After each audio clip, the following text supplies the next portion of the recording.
Star Wars Young Jedi Knights Diversity Alliance Chapter 3.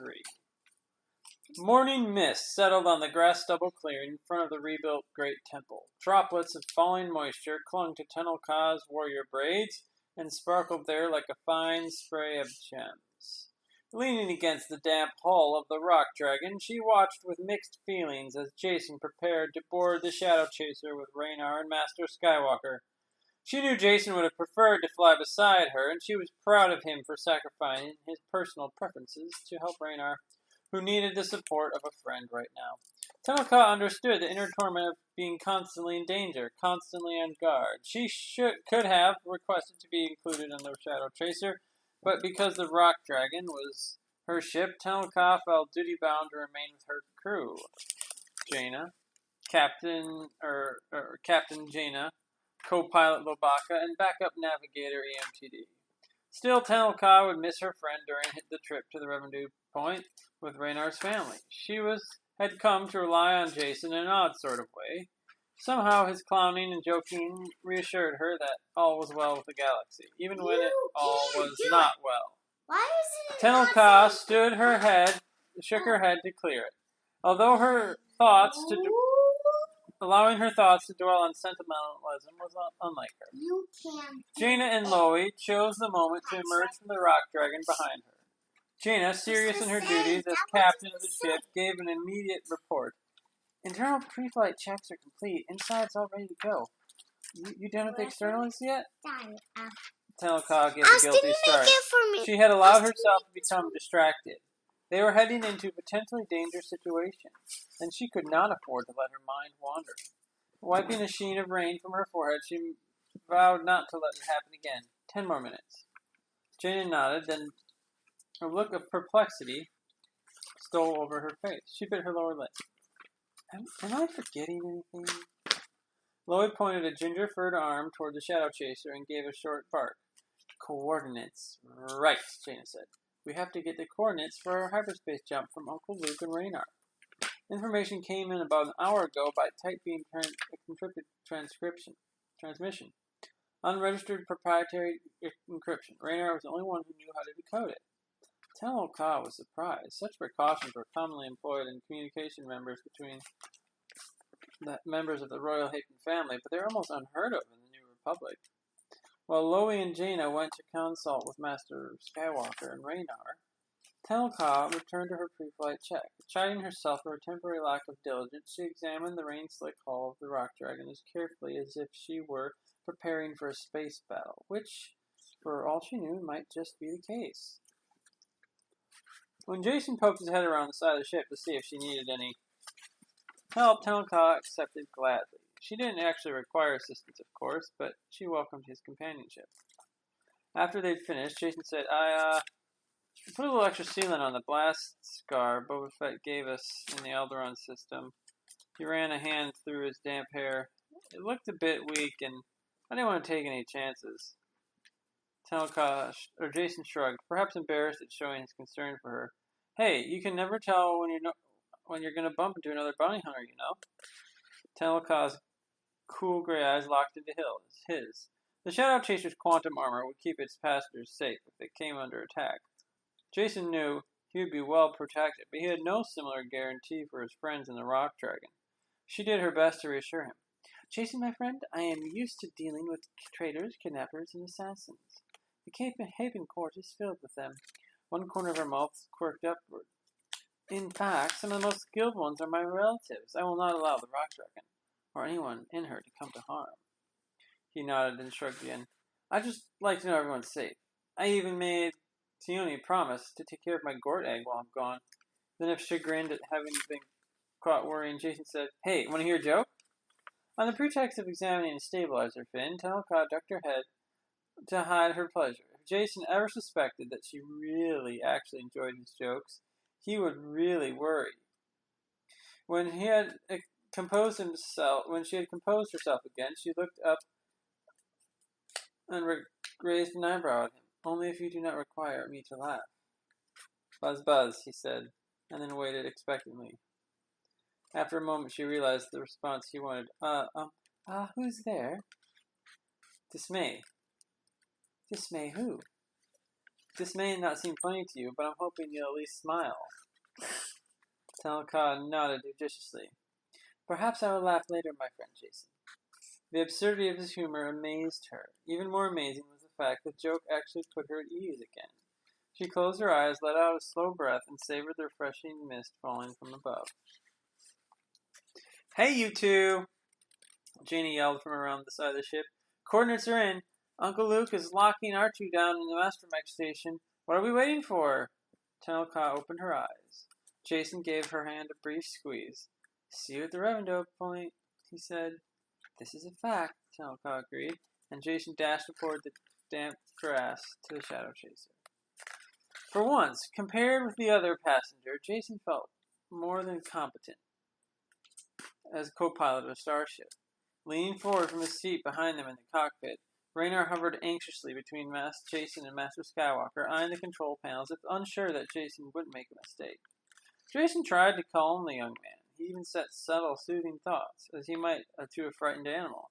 But once they left Yavin 4, Raynar's agitation increased minute by minute. By the time the Shadow Chaser made its jump to hyperspace, Jason felt edgy himself. Even the normally patient Master Skywalker turned with a strange smile and said, I can take it from here, Jason. Why don't you two go back in the back and practice a few Jedi relaxation exercises? I'll call you when we're ready to make our Revendo with the fleet. I'm not sure I can relax, Raynar said. But when Jason unbuckled his crash webbing and headed back toward the crew compartment, the other young man obediently followed. Before Jason could leave the cockpit, however, Raynar turned back.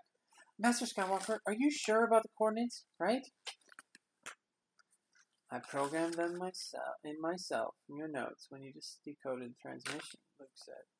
When Raynar seemed to ask about more details, he added, Jaina and Lobaka confirmed coordinates for both the Shadow Chaser and the Rock Dragon. We're fine. The answer appeared to satisfy Raynar, who finally let Jason lead him into the back. Jason took a few deep breaths, held it for a few heartbeats, and slowly released it.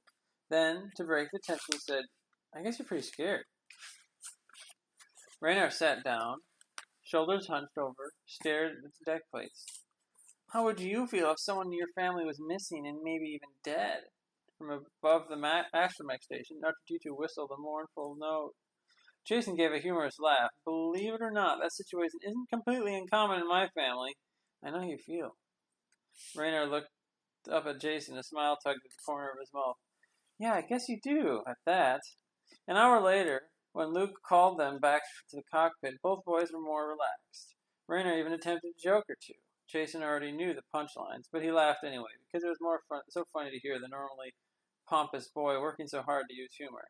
The kid wasn't too bad, Jason decided, but he needed a little work on his timing and delivery. As soon as they buckled themselves in their seats, Raynar began to show signs of nerves again. Why don't you tell Uncle Luke your joke, Raynar? Jason said. The one about the nerf herder and the purple rancor? Maybe later, Luke said.